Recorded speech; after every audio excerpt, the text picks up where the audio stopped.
What's up my loves, my name is Paige, this is Pages with Paige, and today we're going to be doing the Behind the Booktuber tag.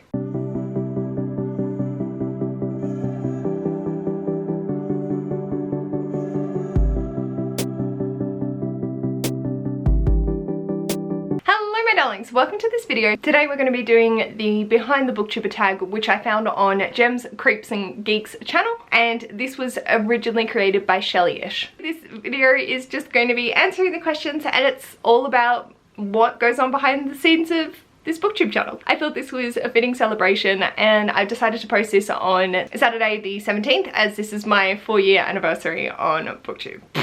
Anyway, let's dive into the questions. Number one is, what has surprised you the most about booktube, both in a good way and in a bad way? And so the good, surprising, just absolutely amazing thing about booktube for me is just the connections that you're able to form. It is the community that makes a channel so wonderful. It is being able to make friends that live all over the world and have this common interest, but also get to expand and know each other in such a beautiful and unique way, and create amazing chaotic events and just have people show up and be excited about it. And I think the thing that surprised me the most was that people actually stuck around. I definitely know that I'm an acquired taste of a person, and the fact that my channel has grown, it has been a wonderful thing. It makes me so happy, and it definitely surprised me because I didn't think I was gonna grow, and I was fine with that. We definitely had our ups and downs, but it's so nice being here and just being surprised at the love and being able to cherish this channel is really lovely. The surprising in the bad way was just how much of a time suck editing is for me. I didn't think I was going to dislike any part of this hobby, but no, editing is my nemesis. I really am surprised by how much I don't vibe with editing. If I could just put out these unedited videos, I'm sure I can, but my soul dies a little at the thought of it. But I would love to just be able to have the coherent thoughts and not have to remove my ums and all of that. So the fact that editing really does drain my bucket rather than fill it was a bit surprising, but I also am super happy with the filming and the connection and all of that component of it. So for me, even though editing is a pain, it's still worth it. And it just surprised me at how much I'm dragging my feet with it. Number two is, how do you balance reading and booktube with the rest of your life? Not well at all. No. For me, I've found that I have reading and creating booktube content, but also watching booktube content as another hobby that I've been prioritizing more than anything else, and it's really weird. I should say YouTube because I also do watch a lot of Sims videos as well. I don't have a balance. I have definitely had to cater my editing and uploads to fit for what's happening in my life. And I've definitely noticed that going back to full-time work this year, I've gone from 4 days to 5. But that 5th day, it has just changed my entire capabilities with booktube, because I would have 1 day of cleaning, 1 day of rest, and 1 day of booktube. And now it's not as restful. So I'm learning to accept that there are going to be days that my videos are going to go out late or not at all, or I'm going to change it because I don't want to sacrifice my rest time for this. So I'm learning to prioritize booktube and reading and all of that better for what my mental and physical self needs, but there's no balance. Number three, have you ever thought of starting a Patreon? Yes, definitely. I definitely have quite a few concepts floating around in thematics that I would love to be able to create, but I don't want people to contribute financially to me when I don't think I could offer them enough. Like, I could create a Patreon for $1 and you just get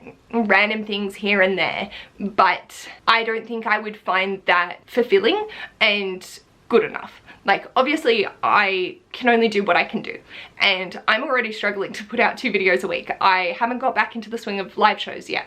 I'm not gonna put Ashes and I's chaos chats behind a paywall either. So for me, there's not much that I could offer that would be unique to exclusive content. I suppose the things would be influencing my TBRs, but they would need to be influencing for April and that happening in February sort of thing.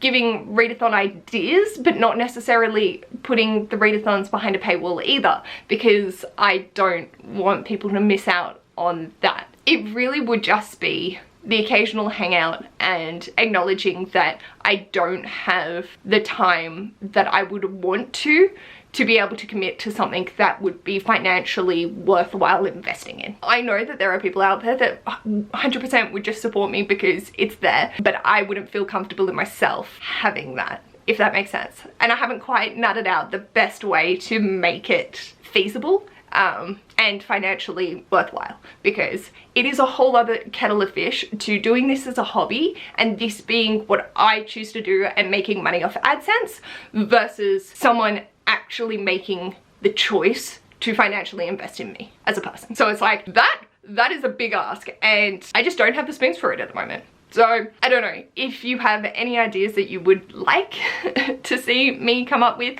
Like, for fuck's sake, we could do it as a fucking readathon brainstorming Patreon, and we all come up with different ideas and then people can run and create them as they want. But you know, that could be something, but I'm not sure. So if there is anything that you would like to see from me on a Patreon, I'm filming this at 11:45 on Saturday. I'm gonna edit this and upload it before I go to lunch with my old man at 1:45. So there's no early access. Would it mean I need to get my shit together and actually have some form of time management? Yes. Am I going to do that? No. So that's sort of where this one gets a bit murky.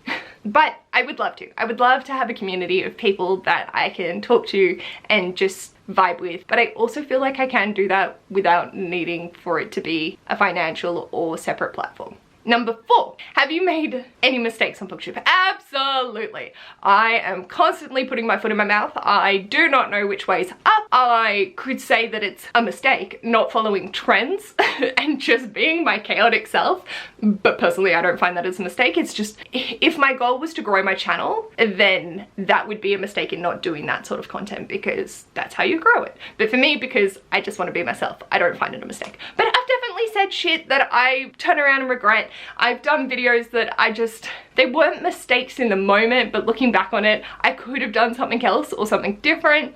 And yeah, constantly putting my foot in my mouth. So I'm 100%, but I think it's normal. We all make mistakes and we're still growing. I can't tell you how many videos have a slight little black gap in it because I fucked up while editing and still posted it. I'm not going to take them down and re-edit and upload because fuck that shit. I don't care enough. Number 5 is, do you have any advice for new booktubers? This feels weird, like I still feel like I'm not new, but small. For new booktubers, if you are wanting to grow your channel, do the BookTube newbie tag and do a reset video. They're currently trending, they're currently just what the algorithm is picking up. So if you want to grow it, go for it. And do a TBR game also. Those are 3 things that will definitely get you a lot of views and traction on that algorithm status. But for me, my biggest thing is authenticity. So if you're coming to your channel and wanting it to grow and that is your purpose, it's like you want to be a book influencer, you want to be getting in touch with publishers, don't be afraid to reach out straight away. Like, who the fuck cares? You don't have anything to lose. But also be upfront. I think that's more important. If your goal is just to have fun and make connections, then do that. Don't let yourself think that you need to be at a particular level to be able to start something. Like for me, I was always like, 1K, I'll start a Patreon. We're now 2K and I'm not gonna start one. It's just not in the cards, and that's okay. And it doesn't matter if things change throughout your channel. If you can, pre-film, because it makes life so much easier. But also, don't be afraid to reach out to creators and talk to them. Like, even if they're big, just be like, hey, I love your channel. Can we do something together? The worst that's gonna happen is they're gonna go, sorry, I'm too busy. No, that's okay. My recommendation is go for the creators that you authentically love and enjoy and want to form a connection with. Don't go for ones that just have a bigger sub goal from you to piggyback off, because people can definitely see that dynamic. So that's my little 2 cents. I know that there is a lot of conversation that I don't have the eloquency to go into, but if you're going and wanting to make a friend group, make a friend group. Don't be afraid to reach out. Most of us don't bite. I can't make promises for everyone, but most of us don't. And if you want to form connections and just have fun with it, go have fun putting out the content that you want to do. Make what you want to make. Don't get sucked into you have to be doing this if your goal is to have fun. If your goal is to have fun, make things that are fun. It don't matter. Just make your channel your goal and yourself, because people will see that and respond in kind. Number 6 is, what are your thoughts on the YouTube algorithm? It's a fucking fickle beast, I'll tell you that much. Yeah, no, I don't play the algorithm game. I definitely wanted to when I was growing my channel, and you know, I started off with I don't care if I get tiny little things. We definitely got a motive when we started to hit that 800 subs and just couldn't get past that to the 1,000. I think that definitely fucked with my brain, because it was like, my goal is I want to get to 1,000 and then I'm good. Like, that means I have done the goal that I had set out to achieve on top of just having fun with this. Now that I'm close to it, it's like, let me just hit it. But I never gave into the YouTube algorithm. The only thing I did was keep my consistency. I did lives. Oh, and for advice, do live shows. Absolutely. People will get to know the real authentic you in that way, and it's fabulous. But yeah, I did live, so I got my monetization and watch hours very quickly through that, but that wasn't ever the goal of doing it. The live shows were there because I wanted people to study with and wanted that accountability buddies and to make those connections. So yeah, I've never really played the YouTube game. I don't do the trendy stuff, and I don't really care. I put out what I want to, and I'm now definitely at a point where I am thrilled just to have the channel that I do, and I'm really, really proud of it. So apologies, but my thoughts are that the algorithm is a fickle bitch. There are ways to work into it, like I mentioned before, with seeing what's trending and following on it. I'm just not about that, because I choose chaos instead. You can be both a chaos gremlin and aesthetic and do the whole thing. That's just not me. Question number 7 has 2 parts. So 7A is, how do you decide what videos to make? So I have my staples. I do my TBR, readathon video, wrap up, haul, and then book haul revisited. So 5 videos a month. And then I sort of fill in the gaps with tags. If there's any like sort of thematic things that I can think of, or I'm doing vlogs, I pop those in. And then mid-year and end of year, beginning of year content, that is its own little kettle of fish with so many fucking videos that I just really enjoy making. So there's always those in the background, and then a lot of the time I just decide what I want to do the month or 2 months before, and I'll keep a tab of the video ideas that I'm interested in making. 7B is, are you ever overwhelmed with video ideas?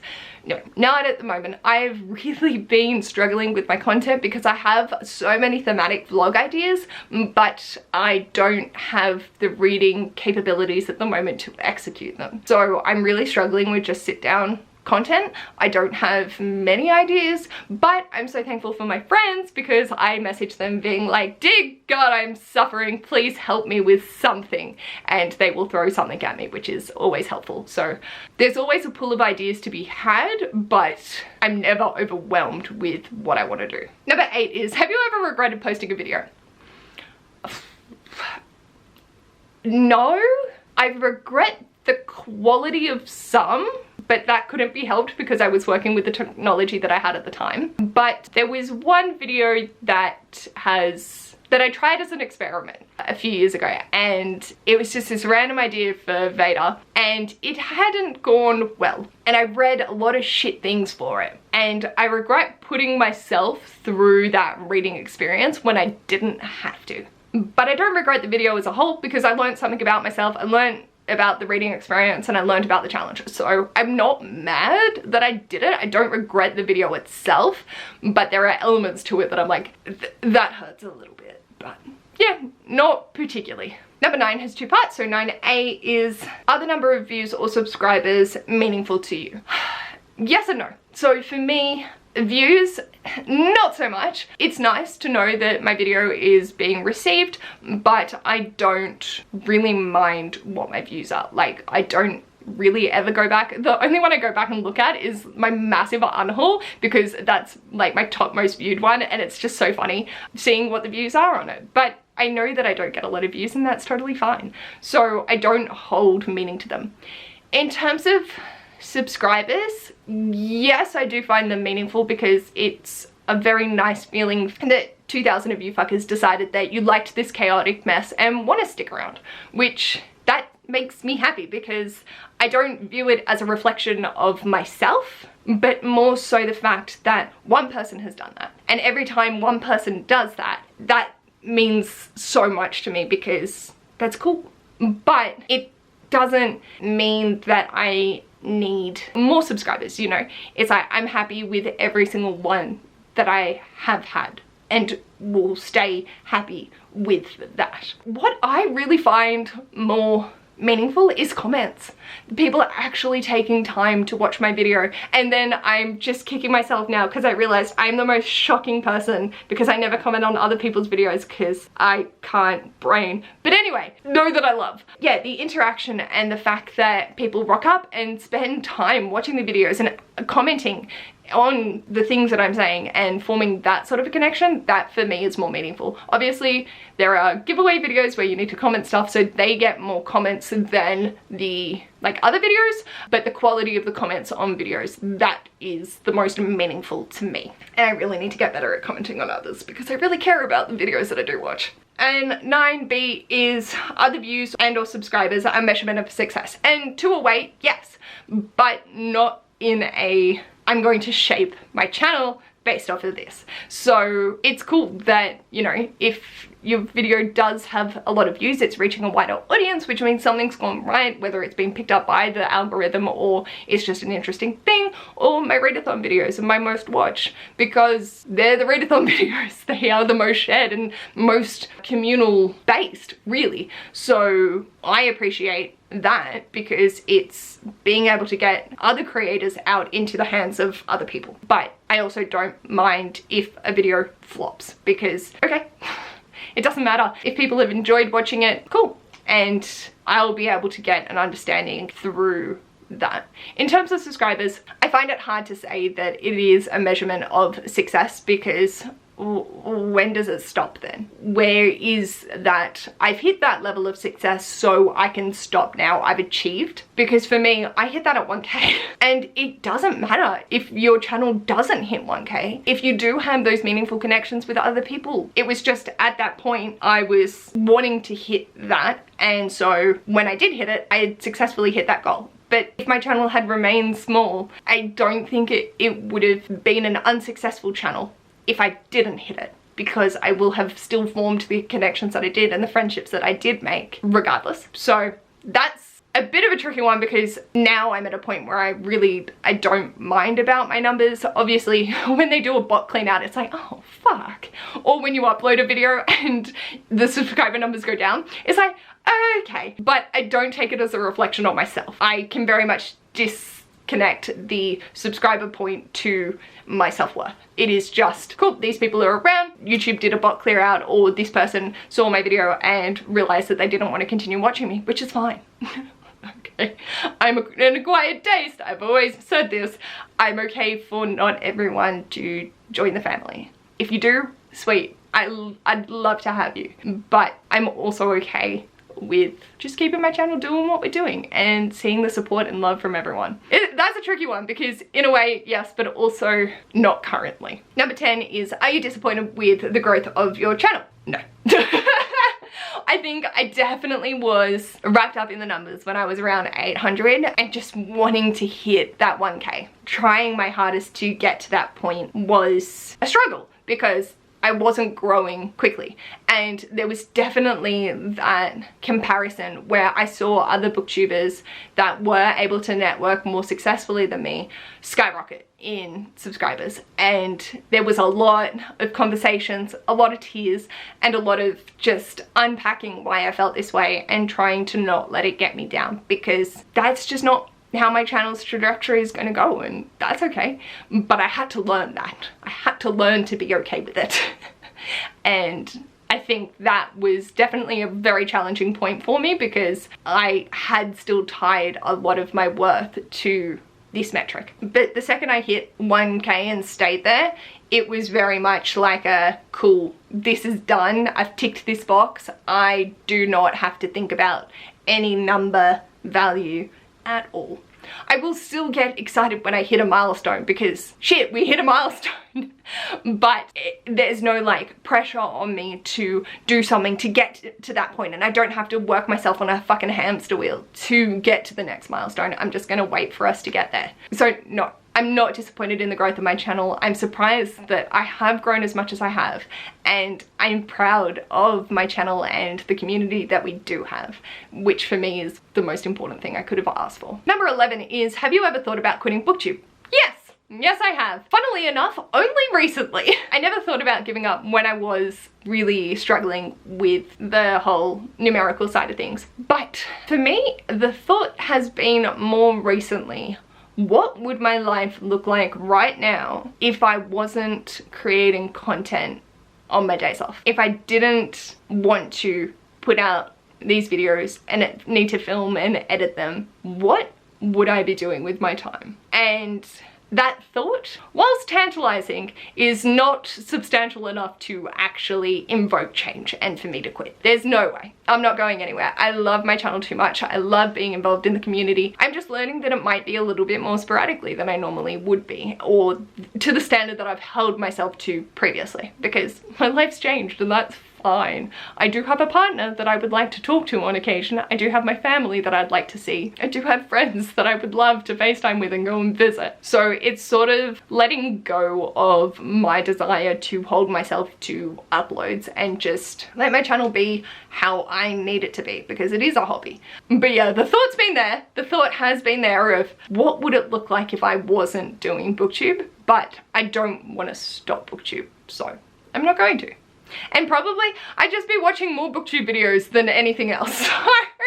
And then feel sad that I'm not involved in the conversation. Number 12 has two parts. So 12A is, what are the most touching comments? Anytime that someone says that I have helped them in some way, like I'm very open about my ADHD diagnosis from last year and my sort of just mental health struggles, or when my energy is still not quite there but I'm still trying to do stuff, and the amount of support and love that people show in regards to that. The fact that I have helped someone with their kids feel seen about, you know, you can have these things and still have an awesome life, and that just, oh, my soul, it really means the world to me.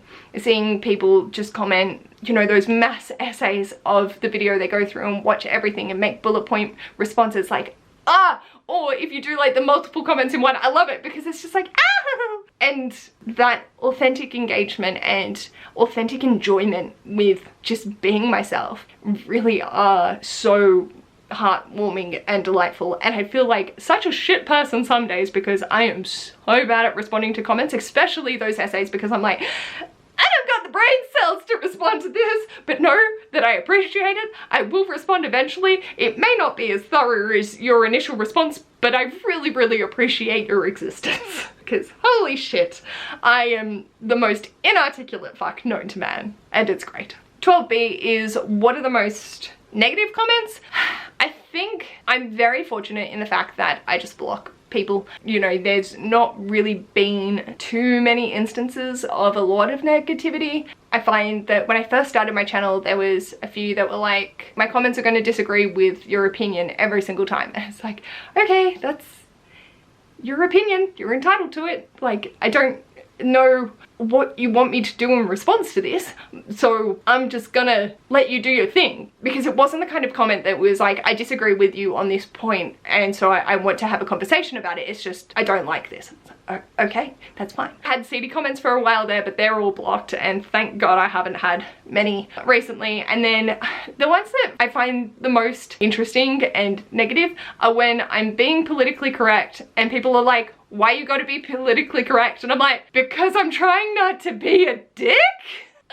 And there are many conversations with Cara and I where Cara is like, please, for the love of God, don't feed the trolls. And I'm like, I'm trying not to, but I have too many sassy responses.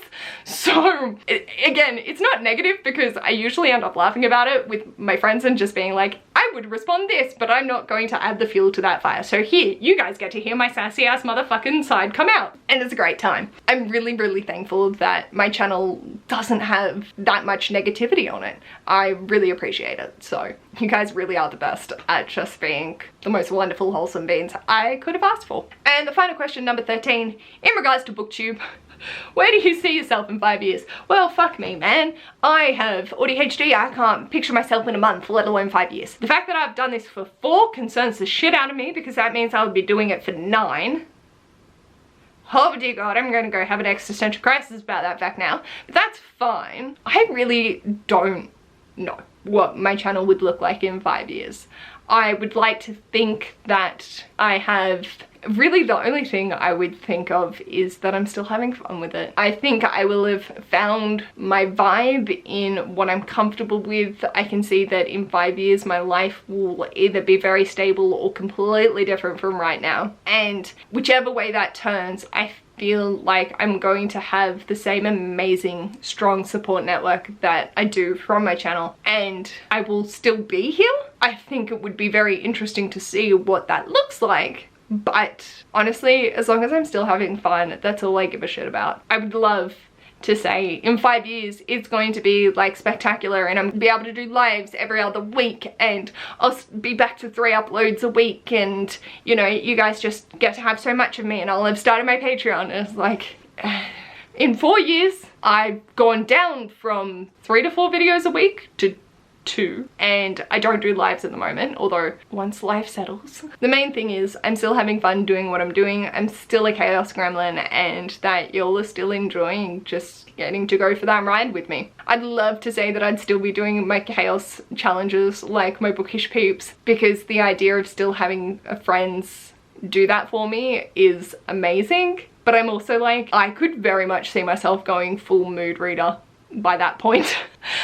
I don't know, maybe I'll have a TBR 0. The conceptualization of time is a foreign concept to me, and I think my channel has and will always continue to be just being myself and engaging with you guys in a way that everyone enjoys. Whatever that looks like, hopefully that will be underpinning it. And if I watch this video back in 5 years and I'm pissing myself laughing, I've done good. So those are all the questions. I am so happy to have reflected on my channel in this capacity, and I hope that, you know, you found this interesting. I know it's very rambly and I don't know how much is actually helpful, but you know, here we are. I'm gonna say, let me know in the comments, where do you think you're gonna be in 5 years? Because like, if you struggle with time as much as I do, I'm gonna give you all an existential crisis by asking that. So yeah, let's have fun with that together. But anything you want to let me know, whether it be about my channel or booktube as a whole, what's a booktube trend you feel like will be happening in 5 years? Oh my god, that's such an abstract concept. Or where do you see some of your favorite creators and what they're doing, or anything you want to let me know about booktube or yourself as well. And if you have a booktube channel, where do you think your channel is going to be in 5 years? Let me know anything you want to let me know in the comments down below. And if you like this video, feel free to give it a big thumbs up. And if you'd like to see more of this mess, feel free to subscribe. I'll hopefully see you in my next video.